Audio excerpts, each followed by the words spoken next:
Hello guys, మరొకసారి మరొక part టూతో మీ ముందుకు వచ్చాను అనమాట. ఇదేంటనంటే, మీరు ఫస్ట్ పార్ట్ ఎవరైనా చూడకపోయి ఉంటే ఈ పార్ట్ అనేది మీకు అర్థం కాదు. అండ్ ఇది ఎక్కడి నుంచి ఎక్కడికి జర్నీ అండ్ ఏ ప్లేస్ నుంచి ఏ ప్లేస్కి అనేది మీకు అసలే అర్థం కాదనమాట. ఫస్ట్ వీడియో ఎవరైనా చూడకపోయి ఉంటే పైన ఐకాన్లో కానీ లేదంటే కింద డిస్క్రిప్షన్లో కానీ నేను మీకు లింక్ అయితే ప్రొవైడ్ చేస్తాను. అదర్వైజ్ అలా కూడా కాదనంటే మన ఛానల్లో వీడియోస్లో కనిపించే మొదటి వీడియోనే ఈ 4 స్టేట్స్ వీడియో అనమాట. ఈ 4 స్టేట్ వీడియోస్లో ఇది సెకండ్ పార్ట్. అండ్ ఈ వీడియోలో ఏంటంటే మంచి గమ్మత్తైన విషయాలు మనం తెలుసుకోవచ్చు. ఎందుకనంటే ఇప్పుడు నేను ఫస్ట్ పార్ట్లో ఎండింగ్ ఎక్కడికి వరకు అంటే ముంబై రీచ్ అయ్యేంత వరకు నేను ఫస్ట్ పార్ట్ అయితే కంటిన్యూ చేశాను. అండ్ ఫస్ట్ పార్ట్ నుంచి ఇది సెకండ్ పార్ట్. అండ్ ఈ సెకండ్ పార్ట్లో నేను ముంబైలో 5 అవర్స్ స్టే అయితే ఉన్నాను. అండ్ లేఅవుట్లో ఉన్న తర్వాత ఎర్లీ మార్నింగ్ 6:30కి మళ్ళీ రన్వే పైకి వచ్చామన్నమాట. ఎందుకనంటే ఇక్కడి నుంచి మనం జోధ్పూర్ వెళ్తున్నాం. జోధ్పూర్ అంటే తెలుసు కదా మీకు. జోధ్పూర్ అంటేనే కొన్ని కళాఖండాలు అక్కడ ఉండిపోయిన ఆనవాళ్ళు ఉంటాయి అన్నమాట. ఎందుకనంటే జోధ్పూర్లో ప్యాలెస్ అయితే ఉంటుంది. ఈ ప్యాలెస్ ని కూడా దగ్గర దగ్గర ఏడుగురు రాజులు పరిపాలించారు. అండ్ లాస్ట్ రాజు వరకు కూడా ఇది చాలా ముస్తాపుగా జరిగిన రాజ్యం అన్నమాట. అండ్ ఇక్కడి నుంచే ఈ జోధ్పూర్కి అండ్ అలాగే ఆగ్రాలో ఉన్న ఆగ్రా కోటకి తాజ్ మహల్కి ఉన్న కనెక్షన్ చాలా అయితే ఎక్కువ ఉంటుంది అనమాట. అది కూడా మీకు వీడియోలో రాబోయే ముందు మీకు ఎక్స్ప్లెయిన్ చేస్తాను. అండ్ ఇక్కడ చూడొచ్చు మీరు, నేను ముంబైలో కనెక్టింగ్ ఫ్లైట్ కోసం నేను 5 అవర్స్ లేఅవుట్ అయిన తర్వాత ఫ్లైట్ అయితే ఎక్కడం జరిగింది ఎర్లీ మార్నింగ్. అండ్ రన్వే పైకి వెళ్ళగానే మా ఫ్లైట్ మంచి స్పీడ్ పట్టుకుంది అనమాట. అండ్ ఇక్కడ నుంచి మేము ఇక్కడ నుంచి టేక్ ఆఫ్ అయిపోయిన తర్వాత నేను మీకు కొన్ని విజువల్స్ చూపిస్తాను. నిజంగా మీరు అనుకుంటారు, నిజంగా ఒక్కసారైనా ఫ్లైట్ ఎక్కాలి కదా మన జీవితంలో అని అనుకుంటారు అనమాట. అంత స్పీడ్గా అలా వెళ్తుంది అని అంటే దాంట్లో ఉన్న వాళ్ళు ఎలా ఫీల్ అవుతారో కూడా మీకు ఫస్ట్ వీడియోలో నేను ఎక్స్ప్లెయిన్ చేశాను. అండ్ ఇది వచ్చేసేసి కోస్టల్ ఏరియా అనమాట. ముంబైలో ఇది కోస్టల్ ఏరియా. అండ్ ఇదేంటనంటే నావి ముంబై అని కూడా అంటారు. అండ్ ఇక్కడ ఏమవుతుంది అంటే ఐలాండ్స్ ఉంటాయి. అలాగే కొన్ని కొన్ని అక్కడక్కడ మీకు సీలో కనిపిస్తాయి, కొన్ని కొన్ని షిప్స్ అవి కనిపిస్తాయి అనమాట. అండ్ ఇక్కడ ఏంటంటే ఎంటైర్ మా ఫ్లైట్ అనేది కోస్టల్ మీద, అది లైక్ సీ మీద వెళ్ళింది అనమాట. ఎందుకనంటే సీ మీద వెళ్తేనే మనం గుజరాత్కి చేరుకోగలం. అదర్వైజ్ మళ్ళీ ఎర్త్ మీదకి అంటే భూమి ఉన్న మీద నుంచి వెళ్తే మనం చేరుకుంటాం, కానీ కొంచెం లాంగ్ టైం. అండ్ ఇవి ఫ్లైట్లోంచి విజువల్స్. అది నేను రైట్ సైడ్ కూర్చున్నాను కాబట్టి నాకు ఈ విజువల్స్ వచ్చాయి. లెఫ్ట్ సైడ్ కూర్చున్నప్పుడు నేను లెఫ్ట్ సైడ్ విండో సీట్ తీసుకుని ఒకవేళ నాకు ఓన్లీ సీ ఒకటే కనిపించేది. అండ్ ఆ క్లౌడ్స్ స్ట్రక్చర్, ఇది సమ్మర్ కాబట్టి, సమ్మర్ స్టార్ట్ అవుతుంది కాబట్టి ఆ క్లౌడ్స్ స్ట్రక్చర్ ఎలా ఉంటుంది అంటే అక్కడక్కడ విడిపోయినట్టు వైట్గా ఏదో దేవకన్యలు ఉండే ఏరియాలా అనిపిస్తుంది అనమాట. అండ్ ఇక్కడ నుంచి ఈ ఈ వ్యూస్ చూసిన తర్వాత మీకు మళ్ళీ అనిపించవచ్చు, నాకు తెలిసి మరొకసారి ఫ్లైట్ ఎక్కాలి అనే ఫీలింగ్ రావచ్చు. ఓకేనా? కానీ ఫ్లైట్ ఎక్కడం అంత ఈజీ కాదు. ఎందుకనంటే అది అమౌంట్ విషయం కాదు, కానీ మీరు ఫ్లైట్ ఎక్కాలి అని అంటే మీరు కొన్ని మైండ్లో పెట్టుకోవాలి. అవి ఏంటనంటే, ఒకటి, ఫ్లైట్ ఎక్కిన తర్వాత మీ ఇయర్స్ మూసుకుపోతాయి. అండ్ అలాగే ఫ్లైట్ వెళ్ళే స్పీడ్ మీరు ఇంతకుముందు ఎప్పుడు అనుభవించి ఉండరు. అండ్ థర్డ్ వన్ ఇంకోటి వచ్చేసేసి, ఫ్లైట్ అంత స్పీడ్లో వెళ్ళేటప్పుడు మీకు కొంచెం కూడా భయం వేయకుండా ఉండాలి. ఇవి ఫాలో చేస్తే మీకు ఫ్లైట్లో సర్వైవ్ అయ్యే ఛాన్సెస్ ఉంటాయి. అండ్ ఆఫ్టర్ ద బ్రేక్ఫాస్ట్ నేను మళ్ళీ కొంచెం రెస్ట్ తీసుకుని పడుకుని లేచిన తర్వాత విజువల్స్ ఇవన్నమాట. అండ్ ఇక్కడ కనిపిస్తున్నది వెళ్ళిపోతూ ఉంది కదా, అదేంటనంటే జోధ్పూర్లో డైమండ్స్ అండ్ గోల్డ్ మైనింగ్ చేసే ప్లేసెస్ ఇవన్నీ కూడా. ఎందుకనంటే ఇక్కడ నుంచి మనకి ఎడారి మొదలవుతుంది. జోధ్పూర్ నుంచి ద గేట్ ఆఫ్ డిజర్ట్ అనమాట. The gate of desert. And ఇక్కడ నుంచి మనకి ప్రతిదీ కూడా ఇలాగే ఎండిపోయినట్టు, కొంచెం ఇలా శాండ్ కింద కనిపించినట్టు కనిపిస్తుంది. అండ్ ఇక్కడ ఏంటనంటే జోధ్పూర్లో చాలా కళాఖండాలు ఉన్నాయి. ఆ కళాఖండాలు ఏంటనంటే అక్కడ రాజులు పరిపాలించినవి, అక్కడ రాజులు వాళ్ళ వంపుడి గతులకు కట్టినవి, అక్కడ రాజులు వాళ్ళు వాళ్ళ పిల్లలకి కాకుండా వాళ్ళ ఉంపుడుగతులు పిల్లలకి ఆస్తులు దానం చేసేసిన ప్లేస్‌లు అన్నమాట ఇవి. అండ్ ఇక్కడే జోధ్‌పూర్‌లో ఒక స్టోన్ అయితే ఉంటుందన్నమాట. దాన్ని రెడ్ స్టోన్ అంటారు. మీకు ఎప్పుడైనా 'తాజ్‌మహల్' వెళ్ళుండుంటే 'తాజ్‌మహల్‌కి' సంబంధించి రెడ్ స్టోన్ ఎక్కడ కనిపించినా అదంతా కూడా ఈ జోధ్‌పూర్ అండ్ మొత్తానికి రాజస్థాన్‌లో తీసిన స్టోనే అన్నమాట. అండ్ ఈ స్టోన్‌కి ఎందుకు అంత ప్రత్యేకత అంటే, ఆ స్టోన్ అనేది చాలా కూలింగ్ అయితే కూల్‌గా ఉండడానికి బిహేవ్ చేస్తుందనమాట. ఎంత ఎండలోనైనా సరే. అందుకని మీరు ఎప్పుడైనా జోధ్‌పూర్ గాని, జైపూర్ గాని ఇలాంటి ప్లేసెస్‌కి వెళ్తే హౌసెస్ మ్యాక్స్ ఈ స్టోన్స్‌తోనే బిల్డ్ చేస్తారు. అక్కడ లోకల్ సాంప్రదాయం కూడా అదే అన్నమాట. అందుకని మనం ఎక్కడికి వెళ్ళినా సరే అదే స్టోన్స్ చూడొచ్చు. అండ్ ఇక్కడ మేము ల్యాండ్ అవ్వడానికి ఆహ్, పైలట్‌కి మరి సమయం దొరకలేదు. అంటే లే అక్కడ క్లియరెన్స్ దొరకలేదు. Ground clearance. కాబట్టి మమ్మల్ని గాల్లో అలా రౌండ్‌గా చక్కర్లు కొడుతున్నాడు. అండ్ ఇది కూడా ఒక విధంగా ఫ్లైట్‌కి మంచిదే అన్నమాట. ఎందుకనంటే ఫ్లైట్‌లో ఎక్కువ ఇంధనం అయితే ఫిల్ చేయరండి. మన డిస్టెన్స్ ఎంత అండ్ ఎంతసేపు ఉంటుంది ఫ్లైట్ అనే క్యాలిక్యులేషన్స్‌తోనే దానికి సరిపడా ఫ్యూయల్ అయితే మాత్రమే ఎక్కిస్తారు.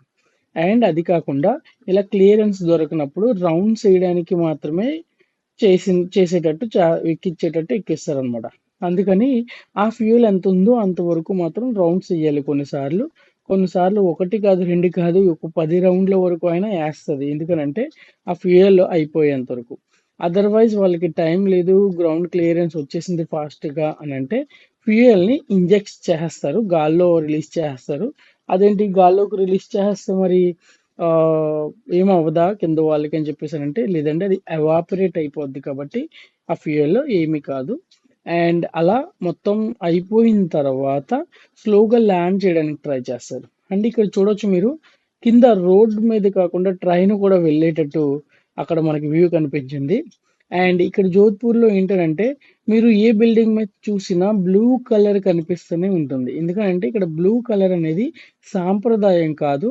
అక్కడున్న ఎన్విరాన్మెంట్‌కి, అక్కడున్న ప్రజలు అలవాటు చేసుకున్న ఒక అలవాటనమాట. ఎందుకనంటే, బ్లూ కలర్ అనేది ఈ సన్ రేస్ నుంచి, యూవీ రేస్ నుంచి ప్రొటెక్ట్ ఇస్తుంది. మీకు ఆల్మోస్ట్ ఒక విధంగా చెప్పాలి అనంటే, బ్లూ రేస్ గ్లాసెస్ మీరు వాడుతా ఉంటారు చాలామంది కళ్ళకి. And anti glare, blue cut అని చెప్పేసి వాడుతూ ఉంటారు. సేమ్ యాజ్ ఇలాగే. అండ్ ఇక్కడ లేఅవుట్‌లో మనం ఫ్లైట్ దిగేసిన తర్వాత మన బెల్ట్ మీద మనకి మెన్షన్ చేసిన బెల్ట్ మీద మన లగేజ్ వస్తుందన్నమాట. అన్‌ఫార్చునేట్‌లీ ఏమైందనంటే నా బ్రీఫ్ కేస్ అనేది డ్యామేజ్ అయింది. ఇది ఇండిగో ఎయిర్‌లైన్స్ వాళ్ళది నెగ్లిజెన్సీ. ఎందుకనంటే నేను దాని మీద ఫ్రెగైల్ స్టిక్కర్ అంటించమని చెప్పాను. అండ్ సేఫ్టీ మెజర్స్ కూడా వాళ్ళకి చెప్పాను. ఇది కెమెరా అని చెప్పేసి కూడా చెప్పాను. అయినా కానీ వాళ్ళు నెగ్లెక్ట్ చేశారు. అండ్ దానికి నేను మళ్ళీ ఆహ్, ఇండిగో వాళ్ళని ఒకసారి వాళ్ళని కనుక్కుంటే సారీ ఫర్ ద ఇన్కన్వీనియన్స్ అని చెప్పేసేసి అన్నారు కానీ దాని మీద ఏ విధమైన యాక్షన్స్ తీసుకోలేదు. బై ద వే నేనేం చేశానంటే నాకు లోపల ప్రొడక్ట్ ఏమి డ్యామేజ్ అవ్వలేదు కాబట్టి నేను వాళ్ళ మీద కేస్ కానీ లేదంటే ఆర్గ్యూ చేయడానికి అనేది నేను వెళ్ళలేదు. అండ్ నార్మల్‌గా నేను బ్యాగ్స్ తీసుకొని బయటకొచ్చేసాను. అండ్ ఇది నా బ్యాగ్ అండి. నా లగేజ్ బ్యాగ్. నా డ్రెసెస్ అవన్నీ దీంట్లో నేను క్యారీ చేస్తాను. అండ్ బ్యాక్ సైడ్ వస్తుంది గదా! అది నా బ్రీఫ్ కేస్. అది తీసుకున్న తర్వాత నేను షాక్ అయ్యాను. ఎందుకనంటే ఫస్ట్ టైమ్ ఇండిగోలో నాకు లగేజ్ నా బ్రీఫ్ కేస్ డ్యామేజ్ అవ్వడం నేను చూసాను. అండ్ అక్కడ వీల్ కూడా కొంచెం వంకర వచ్చింది. చూడండి అదిగోండి ఇక్కడ స్క్రూస్ అవన్నీ బయటకొచ్చేసాయి. అండ్ ఆ కిందున్న వీల్ అనేది బయటకొచ్చేసిందనమాట. అండ్ ఫైనల్లీ నేను ఎయిర్‌పోర్ట్ బయటకొచ్చాను. అండ్ ఎయిర్‌పోర్ట్ బయటకొచ్చిన తర్వాత ఆటో ఎక్కడం అయితే జరిగింది. లోకల్‌లో నేను రూమ్ ఒకటైతే బుక్ చేసుకున్నాను. ఆ రూమ్ ఏంటనంటే నేను నియర్ బై రైల్వే స్టేషన్ తీసుకున్నాననమాట. నాకు రూ. 1050 పడింది. Including talks and including compensation breakfast అనేది మనకి వాళ్ళు ప్రొవైడ్ చేశారు. అండ్ యాక్చువల్లీ ఇక్కడ ఏంటనంటే నాకు 1 డే టైమ్ ఉండాలి యాక్చువల్లీ రీచ్ అయిన తర్వాత. కానీ డాక్టర్స్ ప్రెషర్స్ వల్ల నేను వెంటనే హాస్పిటల్‌కి అయితే వెళ్ళిపోవడం జరిగింది. అండ్ హాస్పిటల్ ఈవినింగ్ అయిపోయిన తర్వాత సరదాగా ఒకసారి మీకు ఈ పోర్ట్ కోసం చూపిద్దాము అని చెప్పేసేసి నేను బయలుదేరాను. కానీ అప్పటికే 4:30 అయిపోయింది. అండ్ ఎందుకనంటే 4కి లోపలికి వెళ్ళడానికి ఎంట్రీ అనేది రెస్ట్రిక్ట్ చేస్తారు, ఉండదు ఇంకా 4 తర్వాత వెళ్ళడానికి. అండ్ ఇక్కడ నేను ఆ పోర్ట్ ఏరియాలో ఉన్న కొన్ని సరౌండింగ్ ప్లేసెస్కి అయితే వెళ్ళాను. అండ్ అక్కడ విజువల్స్ అయితే మీకు చూపిస్తాను. ఎందుకనంటే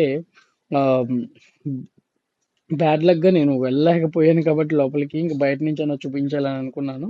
అండ్ ఇక్కడ ఏంటనంటే అది దర్బార్ అనమాట. రాజులు, రాజు కుటుంబీకులు అక్కడ పార్టీలు లాంటివి, ఇలాంటివి చేసుకోవడానికి అది కట్టింది. అండ్ దాని పేరు కూడా మెన్షన్ చేస్తాను చూడండి. అండ్ ఇక్కడి నుంచి చూస్తే మనకి పోర్ట్ కనిపిస్తుంది. యాక్చువల్లీ అది పోర్ట్ కింద కనిపించడం కనంటే ఒక రాయి, ఒక కొండలా కనిపిస్తుందనమాట. కానీ లోపలికెళ్తే ఎక్స్‌ట్రార్డినరీ వ్యూస్ ఉంటాయి లోపల. అండ్ మిర్రర్ కోటెడ్ వాల్స్ ఉంటాయి. మీరక్కడికెళ్లి నుంచుంటే మీకు ఒక 1,00,00,000 మంది, ఒక 2,00,00,000, 3,00,00,000 మంది కింద కనిపిస్తారు మీరు. అండ్ అక్కడ మిర్రర్ హౌస్ ఇవన్నీ ఉంటాయని చెప్పేసన్నాను కదా! ఆ ప్లేస్‌లో మీకు చాలా విధాలుగా కనిపిస్తాయన్నమాట. అండ్ ఇక్కడ నా మాటల్లో ఒక చిన్నదైతే వినేయండి. ఎందుకనంటే నేను ఇక్కడికి వెళ్ళింది కూడా ఎక్స్‌ప్లెయిన్ చేయడానికే. కానీ నాకు ఆ రోజు వాయిస్ బాగోక ఎక్స్‌ప్లెయిన్ చేయలేదు. ఇక్కడ నా మాటల్లో వినేయండి.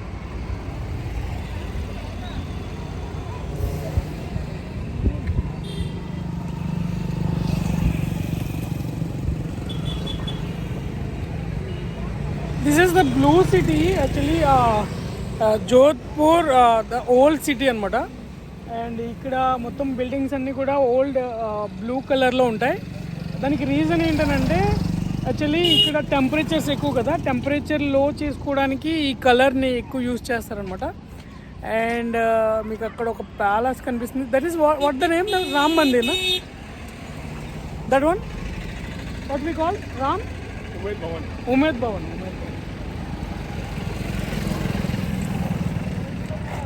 ఇంతకుముందు ఇంకా బ్లూ ఉండేది, ఇప్పుడు అప్డేటెడ్ అయిపోవడం వల్ల ఏమీ లేదు. అండ్ ఈ స్టాచ్యూ ఎవరిదంటే ఉమేద్ సింగర్ అనమాట. లాస్ట్గా ఆ ప్యాలెస్ని, ఆ జోధ్పూర్ని పాలించిన రాజు గారిది అనమాట. అండ్ ఇక్కడ నుంచి మనం ఓల్డ్ సిటీకి వెళ్ళొచ్చు. ఇది ఓల్డ్ సిటీకి గేట్వే అనమాట. ఇక్కడ మనం చూస్తే ఎవ్రీ బిల్డింగ్ ఏదైతే ఆ స్టోన్ చెప్పానో ఆ స్టోన్తో బిల్డ్ అయి ఉంటుంది. అండ్ అలాగే ఆ స్టోన్కున్న ఇంపార్టెన్స్ తెలిస్తే మీకు నిజంగా లిటరల్లీ షాక్ అయిపోతారు. ఎందుకనంటే 80% ఆ స్టోన్ తాజ్‌మహల్ అనేది ఈ స్టోన్‌తోనే తయారయింది. అండ్ ఎస్పెషల్లీ ఇక్కడి నుంచే ఒక 60% ఎక్స్‌పోర్ట్ అయిందని చెప్పుకుంటారు. అండ్ ఇక్కడ మీకు లెఫ్ట్ సైడ్‌లో కనిపిస్తున్న ఆ స్టోనే. నేను దీన్ని మీకు స్లో మోషన్‌లో పెట్టి చూపిస్తున్నాను.